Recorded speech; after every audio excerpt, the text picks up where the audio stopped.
Hi, my name is Morgan, and the video I'm going to be responding to today is called The Problems with the First Past the Post Voting Explained. And you can find the video on YouTube, and the link will be below, so you can look at it there. So this video was made by CGP Gray, and he believes that the first past the post voting system should not be the way the candidate votes. And this is his opinion, and I also agree with it, but then there's other people that might not agree with what he thinks. But in my opinion, I think that his video is very well done, and he used a lot of graphics and things that can help people understand where he's coming from, even if they don't completely agree with him. He talks about the royal family, which we used to be associated with, but we aren't as much anymore. And he uses the lions as an example of the hierarchy in the community, which would be the king and queen. But now, since we're a democratic system, he's technically referring to that the ape would be either the conservatives and the liberals, and the lion would be the other party, the conservatives or the liberals, because they are the two overall competitive parties against us. I chose to respond to this video because I agree with what the speaker is saying. I think the first past the post voting system is unfair and it should be changed. I think it's unfair because so many votes are wasted in each riding, and a lot of people don't even vote because they believe it's pointless.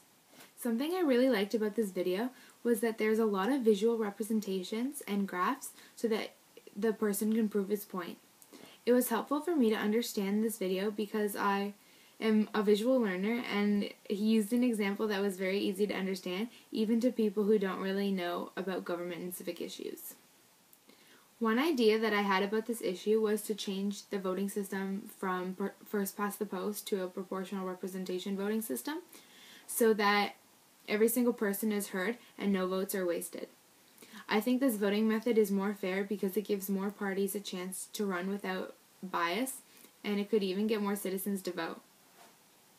I think that it can get more people to vote because if they believe their vote can make a difference and won't be hidden behind their riding's votes, then they will be more open to voting and learning about more civic issues. Finally, a question I had after watching this video on YouTube was, why would a political party drop out of the election just because they don't have majority of the votes?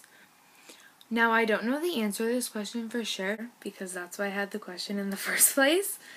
But I'm just going to take a guess at what the possible answer could be.